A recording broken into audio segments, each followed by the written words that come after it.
ನಮಸ್ಕಾರ. ಹೈನುಗಾರಿಕೆಯಲ್ಲಿ ಪ್ರತಿದಿನ ನಾವು ಎದುರಿಸುವ ಅತಿದೊಡ್ಡ ಹಾಗೇನೇ ಅಷ್ಟೇ ಜಟಿಲವಾದ ಆರೋಗ್ಯ ಸಮಸ್ಯೆಗಳಲ್ಲಿ ಒಂದಾದ ರೀಟೈನ್ಡ್ ಪ್ಲಾಸೆಂಟಾ ಅಂದರೆ ಕರು ಹಾಕಿದ ಮೇಲೆ ಮಾಸು ಬೀಳದಿರುವ ಸಮಸ್ಯೆಯ ಬಗ್ಗೆ ಈ ವಿವರಣೆಯಲ್ಲಿ ಆಳವಾಗಿ ಚರ್ಚಿಸೋಣ. ಬನ್ನಿ ನೇರವಾಗಿ ವಿಷಯಕ್ಕೆ ಹೋಗೋಣ. ಹಸುವು ಕರು ಹಾಕಿದ 24 ಗಂಟೆಗಳಾದರೂ ಗರ್ಭಕೋಶದಿಂದ ಮಾಸು ಅಥವಾ ಫೀಟಲ್ ಮೆಂಬ್ರೇನ್ ಹೊರಬರದೆ ಹಾಗೇ ಉಳಿದುಕೊಂಡ್ರೆ ಅದನ್ನೇ ರೀಟೈನ್ಡ್ ಪ್ಲಾಸೆಂಟಾ ಅಂತ ಕರೀತೇವೆ. ಆಶ್ಚರ್ಯ ಏನಪ್ಪಾ ಅಂದ್ರೆ ಸಂಪೂರ್ಣವಾಗಿ ಸಾಮಾನ್ಯ ಹೆರಿಗೆ ಆಗುವ 5% 10% ಹಸುಗಳಲ್ಲೂ ಈ ಸಮಸ್ಯೆ ಸಾಮಾನ್ಯವಾಗಿ ಕಂಡುಬರುತ್ತೆ. ಮುಂದಿನ ಕೆಲವು ನಿಮಿಷಗಳಲ್ಲಿ ನಾವು ಏನೆಲ್ಲಾ ನೋಡಲಿದ್ದೇವೆ ಅನ್ನೋದರ ಕಿರುಪರಿಚಯ ಇಲ್ಲಿದೆ. ಸಮಸ್ಯೆಯನ್ನು ಬೇಗ ಗುರುತಿಸುವುದು, ಇದರಿಂದಾಗುವ ಆರ್ಥಿಕ ನಷ್ಟಗಳು, ಇದರ ಮೂಲ ಕಾರಣಗಳು, ತಕ್ಷಣ ತೆಗೆದುಕೊಳ್ಳಬೇಕಾದ ಸುರಕ್ಷತಾ ಕ್ರಮಗಳು, ಆಧುನಿಕ ಚಿಕಿತ್ಸೆಗಳು ಹಾಗೂ ಕೊನೆಯದಾಗಿ ತಡೆಗಟ್ಟುವ ವಿಧಾನಗಳ ಬಗ್ಗೆ ಚರ್ಚಿಸಲಿದ್ದೇವೆ. ಮೊದಲನೇ ವಿಭಾಗ ಸಮಸ್ಯೆಯ ಆರಂಭಿಕ ಲಕ್ಷಣಗಳನ್ನು ಬೇಗನೆ ಗುರುತಿಸುವುದು. ಕರು ಹಾಕಿದ ತಕ್ಷಣವೇ ಹಸುಗಳ ಮೇಲೆ ಕಣ್ಣಿಡುವುದು ಬಹಳ ಮುಖ್ಯ. ವೈದ್ಯಕೀಯ ಭಾಷೆಯಲ್ಲಿ ಪೈರೆಕ್ಸಿಯಾ ಅಂತ ಕರೆಯುವ ವಿಪರೀತ ಜ್ವರ, ಹಾಗೆಯೇ ಇನಪೆಟೆನ್ಸ್ ಅಂದ್ರೆ ಹಸು ಇದ್ದಕ್ಕಿದ್ದಂತೆ ಮೇವು ತಿನ್ನುವುದನ್ನೇ ನಿಲ್ಲಿಸೋದು, ಇವು ಮೊದಲನೆಯ ಎಚ್ಚರಿಕಾ ಘಂಟೆಗಳು. ಇದರ ಜೊತೆಗೆ ಹಠಾತ್ತಾಗಿ ತೂಕ ಕಡಿಮೆ ಆಗುವುದು ಮತ್ತು ಕೆಚ್ಚಲಿನಲ್ಲಿ ಉರಿಯೂತ ಕಾಣಿಸ್ಕೊಂಡ್ರೆ ಖಂಡಿತ ದೇಹದಲ್ಲಿ ಸೋಂಕು ಹರಡುತ್ತಿದೆ ಅಂತಾನೆ ಅರ್ಥ. ಎರಡನೇ ವಿಭಾಗ ಆರ್ಥಿಕ ನಷ್ಟಗಳು ಮತ್ತು ಮಾಸು ಬೆಳೆದಿದ್ದಾಗ ಬರುವ ಇತರ ಅಡ್ಡಪರಿಣಾಮಗಳು. ಈ ಸಂಖ್ಯೆಯನ್ನು ಸ್ವಲ್ಪ ಗಮನವಿಟ್ಟು ನೋಡಿ. $481 ಮತ್ತು 20 ಸೆಂಟ್ಸ್. ಹೌದು, ಒಮ್ಮೆ ಮಾಸು ಉಳಿದುಕೊಂಡ್ರೆ ಪ್ರತಿ ಪ್ರಕರಣಕ್ಕೆ ಸರಾಸರಿ ಇಷ್ಟು ಹಣ ನಷ್ಟವಾಗತ್ತೆ ಅಂತ ಅಂದಾಜಿಸಲಾಗಿದೆ. ಇದು ಡಾಲರ್ ಲೆಕ್ಕಾಚಾರವಾದರೂ ಈ ಆರ್ಥಿಕ ಹೊಡೆತ ಎಷ್ಟು ಭೀಕರವಾಗಿದೆ ಅನ್ನೋದು ಸ್ಪಷ್ಟವಾಗತ್ತೆ. ಸಕಾಲದಲ್ಲಿ ಎಚ್ಚೆತ್ತುಕೊಂಡ್ರೆ ಖಂಡಿತ ಈ ಹಣವನ್ನು ನಾವು ಉಳಿಸಬಹುದು. ಈ ಆರ್ಥಿಕ ನಷ್ಟಗಳು ಹೇಗೆ ವಿಭಜನೆಯಾಗುತ್ತೆ ಅಂತ ನೋಡೋಣ. ಹಾಲಿನ ಇಳುವರಿ ಕಡಿಮೆಯಾಗೋದ್ರಿಂದಲೇ 38.5% ನಷ್ಟ ಉಂಟಾಗುತ್ತೆ. ಇನ್ನು 28.5% ಭವಿಷ್ಯದ ಸಂತಾನೋತ್ಪತ್ತಿ ಸಾಮರ್ಥ್ಯ ಕುಸಿಯೋದ್ರಿಂದ ಹಾಗೂ 33% ನಷ್ಟವು ಚಿಕಿತ್ಸೆ ಮತ್ತು ಕಾರ್ಮಿಕರ ವೆಚ್ಚದಿಂದ ಆಗುತ್ತೆ. ಅಂದರೆ ರೋಗಗ್ರಸ್ತ ಹಸು ಕೇವಲ ಒಂದು ಸ್ಥಳೀಯ ಆರೋಗ್ಯ ಸಮಸ್ಯೆ ಮಾತ್ರವಲ್ಲ, ಅದು ಹಾಲಿನ ಉತ್ಪಾದನೆ ಮತ್ತು ಮುಂದಿನ ಗರ್ಭಧಾರಣೆಗೆ ಬೀಳುವ ಅತೀ ದೊಡ್ಡ ಪೆಟ್ಟು.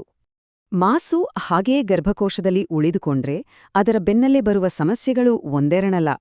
ಗರ್ಭಕೋಶದ ಸೋಂಕುಗಳಾದ ಮೆಟ್ರೈಟಿಸ್ ಮತ್ತು ಎಂಡೋಮೆಟ್ರೈಟಿಸ್, ಕೆಚ್ಚಲಬಾವು, ಕೀಟೋಸಿಸ್, ಹಾಲು ಜ್ವರ ಮತ್ತು ಮಣ್ಣಿನಿಂದ ಬರುವ ಟೆಟನಸ್ನಂತಹ ಮಾರಕ ಸೋಂಕುಗಳು ಉಂಟಾಗಬಹುದು.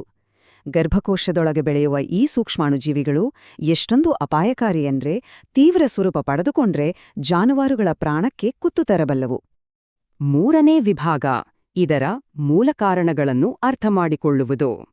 ಸೂಕ್ಷ್ಮಜೀವ ವಿಜ್ಞಾನದ ಮಟ್ಟದಲ್ಲಿ ನೋಡೋದಾದ್ರೆ ನ್ಯೂಟ್ರೋಫಿಲ್ಸ್ ಎಂಬ ರೋಗನಿರೋಧಕ ಕೋಶಗಳು ಮಾಸುವನ್ನು ಗರ್ಭಕೋಶದಿಂದ ಬೇರ್ಪಡಿಸುವಲ್ಲಿ ಅತ್ಯಂತ ಪ್ರಮುಖ ಪಾತ್ರ ವಹಿಸುತ್ತವೆ. ಈ ಕೋಶಗಳ ಕಾರ್ಯಕ್ಷಮತೆ ಕಡಿಮೆಯಾದಾಗ ಮತ್ತು IL-8 ಉತ್ಪಾದನೆ ಕುಸಿದಾಗ ರೋಗನಿರೋಧಕ ಶಕ್ತಿಯ ಕೊರತೆಯಿಂದಾಗಿ ಮಾಸು ಕಳಚಿಕೊಳ್ಳದೆ ಗರ್ಭಕೋಶದಲ್ಲೇ ಭದ್ರವಾಗಿ ಉಳಿದುಬಿಡುತ್ತದೆ. ಇದು ಕೇವಲ ಒಂದೇ ಕಾರಣದಿಂದ ಬರುವ ಸಮಸ್ಯೆ ಖಂಡಿತ ಅಲ್ಲ. ಕಷ್ಟಕರವಾದ ಹೆರಿಗೆ, ದೈಹಿಕ ಆಯಾಸ, ಅವಳಿಕರುಗಳ ಜನನ ಅಥವಾ ಅವಧಿಗೂ ಮುನ್ನವೇ ಕರು ಹಾಕುವುದು ಪ್ರಮುಖ ಕಾರಣಗಳು. ಇದರ ಜೊತೆಗೆ ವಿಟಮಿನ್ ಎ, ಇ ಮತ್ತು ಕ್ಯಾಲ್ಸಿಯಂ ಕೊರತೆ, ಹಾರ್ಮೋನ್ಗಳ ಏರುಪೇರು, ಅದರಲ್ಲೂ ಮುಖ್ಯವಾಗಿ PGF2 ಆಲ್ಫಾ ಹಾರ್ಮೋನ್ ಮಟ್ಟ ಕುಸಿಯುವುದು ಮತ್ತು ಬೇಸಿಗೆಯ ವಿಪರೀತ ಬಿಸಿಲಿನ ಒತ್ತಡವು ಈ ಸಮಸ್ಯೆಗೆ ನೇರವಾಗಿ ದಾರಿ ಮಾಡಿಕೊಡುತ್ತದೆ. ನಾಲ್ಕನೇ ವಿಭಾಗ ಡೈರಿ ಫಾರ್ಮ್ನಲ್ಲಿ ತೆಗೆದುಕೊಳ್ಳಬೇಕಾದ ತಕ್ಷಣದ ಕ್ರಮಗಳು ಮತ್ತು ಸುರಕ್ಷತೆ. ಸಮಸ್ಯೆಯನ್ನು ಗುರುತಿಸಿದ ತಕ್ಷಣ ಹೈನುಗಾರರು ಮಾಡಬೇಕಾದ ಮತ್ತು ಮಾಡಬಾರದ ಪ್ರಮುಖ ನಿಯಮಗಳಿವು. ತಕ್ಷಣ ಪಶುವೈದ್ಯರನ್ನು ಕರೆಯಬೇಕು, ಗ್ಲವ್ಸ್ ಮತ್ತು ಮಾಸ್ಕ್ ಧರಿಸಬೇಕು ಹಾಗೂ ಕೊಟ್ಟಿಗೆಯ ನೆಲವನ್ನು ಸ್ವಚ್ಛವಾಗಿಡಬೇಕು. ಆದರೆ ನೇತಾಡುತ್ತಿರುವ ಮಾಸುವನ್ನು ಕೈಯಿಂದ ಎಳೆಯುವುದು, ಅದಕ್ಕೆ ಭಾರವಾದ ಕಲ್ಲು ಅಥವಾ ಇಟ್ಟಿಗೆ ಕಟ್ಟುವುದು ಅಥವಾ ಅದು ತಾನಾಗೇ ಬೀಳುತ್ತೆ ಅಂತ ದಿನಗಟ್ಲೆ ಕಾಯುವುದು, ಇವುಗಳನ್ನು ಯಾವುದೇ ಕಾರಣಕ್ಕೂ ಮಾಡಬಾರದು. ಇಲ್ಲಿ ನಾವು ಕಟ್ಟುನಿಟ್ಟಿನಾಗಿ ಪಾಲಿಸಬೇಕಾದ ಒಂದು ನಿಯಮ ಎಂದರೆ ಗರ್ಭಪಾತವಾದ ಯಾವುದೇ ವಸ್ತುಗಳನ್ನು ಎಂದಿಗೂ ಬರಿಗೈಯಲ್ಲಿ ಮುಟ್ಟಲೇಬಾರದು. ಯಾಕೆಂದರೆ ಬ್ರೂಸೆಲ್ಲೋಸಿಸ್ನಂತಹ ಅಪಾಯಕಾರಿ ಕಾಯಿಲೆಗಳು ಜಾನುವಾರುಗಳಿಂದ ಮನುಷ್ಯರಿಗೆ ಸುಲಭವಾಗಿ ಹರಡುತ್ತವೆ ಮತ್ತು ಇದು ಮನುಷ್ಯರಲ್ಲಿ ಬಂಜೆತನಕ್ಕೂ ಕಾರಣವಾಗಬಹುದು. ಹಾಗಾಗಿ ಕಡ್ಡಾಯವಾಗಿ ಸುರಕ್ಷತಾ ಕವಚಗಳನ್ನು ಬಳಸಲೇಬೇಕು.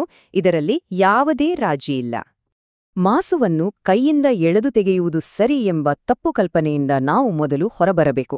ಬಲವಂತವಾಗಿ ಮಾಸುವನ್ನು ಎಳೆದರೆ ಗರ್ಭಕೋಶಕ್ಕೆ ತೀವ್ರ ಹಾನಿಯಾಗುತ್ತದೆ, ವಿಪರೀತ ರಕ್ತಸ್ರಾವವಾಗಬಹುದು ಮತ್ತು ಕೆಲವೊಮ್ಮೆ ಗರ್ಭಕೋಶವೇ ಸಂಪೂರ್ಣವಾಗಿ ಹೊರಬರುವ ಅಪಾಯವಿರುತ್ತದೆ.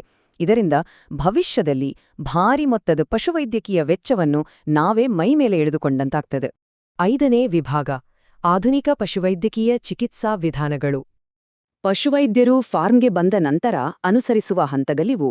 ಸೋಂಕನ್ನು ತಡೆಗಟ್ಟಲು ಮತ್ತು ಗರ್ಭಕೋಶವನ್ನು ಸಂಕುಚಿತಗೊಳಿಸಲು ಮೊದಲು 0.9% NaCl ದ್ರಾವಣದ ಮೂಲಕ ಗರ್ಭಕೋಶವನ್ನು ಶುಚಿಗೊಳಿಸುತ್ತಾರೆ.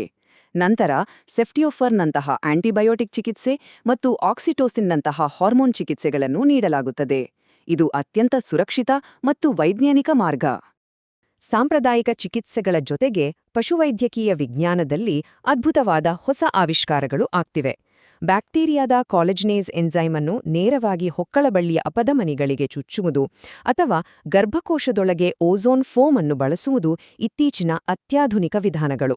ಇವು ಮಾಸುವಿನ ಪ್ರೋಟೀನ್ ಅನ್ನು ಕರಗಿಸುವ ಮೂಲಕ ಸಮಸ್ಯೆಯನ್ನು ಬೇರುಸಹಿತ ನಿವಾರಿಸುತ್ತವೆ ಮತ್ತು ಇವೇ ಮುಂದಿನ ದಿನಗಳಲ್ಲಿ ಅತ್ಯುತ್ತಮ ಚಿಕಿತ್ಸಾ ವಿಧಾನಗಳಾಗಿ ಹೊರಹೊಮ್ಮಲಿವೆ. 6ನೇ ಮತ್ತು ಕೊನೆಯ ವಿಭಾಗ: ತಡೆಗಟ್ಟುವಿಕೆ ಮತ್ತು ಜಾನುವಾರು ನಿರ್ವಹಣೆ.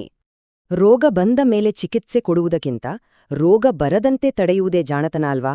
ಹಾಗಾಗಿ ಪೋಷಕಾಂಶಗಳ ವಿಭಾಗದಲ್ಲಿ ಕರು ಹಾಕುವ ಮೊದಲೇ ಜಾನುವಾರುಗಳಿಗೆ ವಿಟಮಿನ್ ಇ, ಎ ಮತ್ತು ಕ್ಯಾಲ್ಸಿಯಂ ಪೂರೈಕೆ ಮಾಡುವುದು ಅತಿ ಮುಖ್ಯ. ತಳಿ ನಿರ್ವಹಣೆಯಲ್ಲಿ ರಕ್ತಸಂಬಂಧಿ ತಳಿಗಳ ಮಧ್ಯೆ ಗರ್ಭಧಾರಣೆ ಮಾಡಿಸದಿರುವುದು, ಪರಿಸರದ ವಿಷಯದಲ್ಲಿ ಕರು ಹಾಕುವ ಜಾಗದಲ್ಲಿ ಕಟ್ಟುನಿಟ್ಟಿನ ನೈರ್ಮಲ್ಯ ಕಾಪಾಡುವುದು ಮತ್ತು ಹಸುಗಳು ಅತಿಯಾಗಿ ದಪ್ಪಗಾಗದಂತೆ ನೋಡಿಕೊಳ್ಳುವುದು, ಇವುಗಳನ್ನು ಇಂದೇ ಅಳವಡಿಸಿಕೊಂಡ್ರೆ ಹೈನುಗಾರಿಕೆ ಖಂಡಿತ ಲಾಭದಾಯಕವಾಗುತ್ತದೆ. ನಾವಿಲ್ಲಿಯವರೆಗೆ ಚರ್ಚಿಸಿದಂತೆ ಮಾಸು ಉಳಿದುಕೊಳ್ಳುವುದರ ಹಿಂದಿನ ಕಾರಣಗಳು ಬಹಳ ಸಂಕೀರ್ಣವಾಗಿವೆ. ಹಾಗಾಗಿ ಒಂದು ಮುಖ್ಯವಾದ ಪ್ರಶ್ನೆ ಏಳುತ್ತದೆ: ನಾವು ಕೇವಲ ರೋಗಲಕ್ಷಣಗಳಿಗೆ ಚಿಕಿತ್ಸೆ ನೀಡಲು ಹೆಚ್ಚು ಸಮಯ ಮತ್ತು ಹಣ ವ್ಯಯಿಸುತ್ತಿದ್ದೇವೆಯೋ ಅಥವಾ ಈ ಸಮಸ್ಯೆ ಬರದಂತೆ ತಡೆಗಟ್ಟುವ ನಿಟ್ಟಿನಲ್ಲಿ ಹೂಡಿಕೆ ಮಾಡುತ್ತಿದ್ದೇವೆಯೋ? ಉತ್ತಮ ನಿರ್ವಹಣೆ, ಸರಿಯಾದ ಪೋಷಣೆ ಮತ್ತು ಮುನ್ನೆಚ್ಚರಿಕಾ ಕ್ರಮಗಳು ಯಾವುದೇ ಯಶಸ್ವಿ ಹೈನುಗಾರಿಕೆಯ ಕೀಲಿಕೈಗಳಾಗಿವೆ. ಈ ಬಗ್ಗೆ ಸ್ವಲ್ಪ ಯೋಚಿಸಿ. ಈ ಮಾಹಿತಿ ಪ್ರಸ್ತುತಿಯಲ್ಲಿ ಪಾಲ್ಗೊಂಡಿದ್ದಕ್ಕಾಗಿ ಧನ್ಯವಾದಗಳು.